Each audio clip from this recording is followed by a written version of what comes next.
Invite a Budget Blinds style consultant to show you how to transform your rooms just by changing your window coverings. Canada's #1 choice for window coverings. Visit budgetblinds.ca today. This is Newcap News with Bart Pediasic. Good evening and thank you for joining us. A 22-year-old man from Two Hills is facing a number of charges after RCMP seized drugs and a gun during a traffic stop last Sunday. Police say they found 1 ounce of crystal meth, 1/2 an ounce of cocaine, and oxycodone pills in the man's vehicle. And as well, a stolen .357 Magnum was under the driver's seat as well. 22-year-old Rory Cerna is facing 21 charges, including drugs and weapons-related offenses. Cerna remains in custody, and more charges are expected.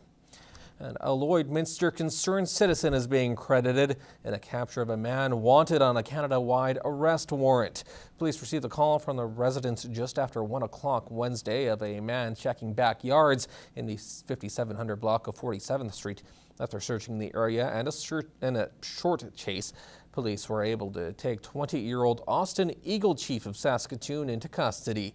Eaglechief was originally wanted after his statutory release had been revoked and now faces charges including break and enter to a residence, possession of a firearm without a license, and resisting arrest. He's to appear in Alberta Provincial Court on September 1st. Well, ever so often in the city, you may happen to hear the sound of a train going by. That's because passing trains are nothing new to Lloydminster, and thousands of freights pass through every year. With so many passing by, safety is a top priority. As Chris Chacon reports, the railway industry is sponsoring a transportation emergency response training for those who would have to handle an emergency situation. Everyone's favorite, being stuck behind a train and having to wait for it to pass.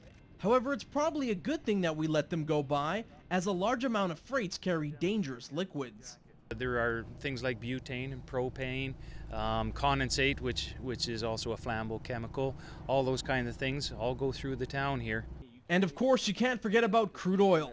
Unfortunately, in the past, trains carrying such dangerous goods have derailed and put the lives of many in danger, especially for first responders. Our intent is to train first responders in road and rail safety, and this year our focus is on flammable liquids. After the events of 2 years ago in Lac-Mégantic, that's a big focus, and the government made lots of changes.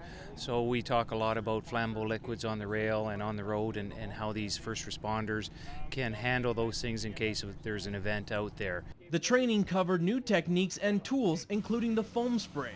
Out here we show them the foam trailer and how to use that foam, and then we talk about rail cars and educate all the first responders on rail cars as well.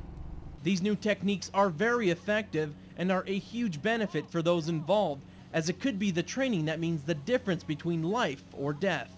It means a lot to me. It's something to bring back to my firefighters and get knowledge on what to expect on certain chemicals that's been hauled on rail or on highway, and knowing what to do in case of a spill or a fire.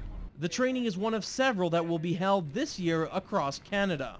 Every year, roughly $250 billion worth of goods is transported in Canada. So the safety of first responders and the public is a top priority for the industry.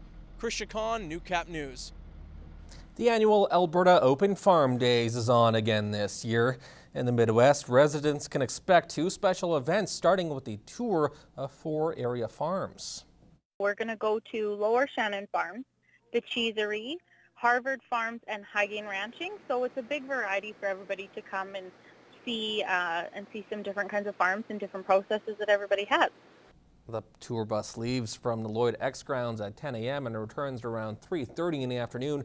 Residents are encouraged to dress for the weather and bring a bagged lunch, as there will be a picnic stop. The second event is the Secret Supper in the evening. Exciting. There's still some tickets available, so you can get those either at the exhibition office or online at lloydexh.com. So with that, we will bus everybody out to the secret location and back. We'll be leaving our parking lot about 5:30.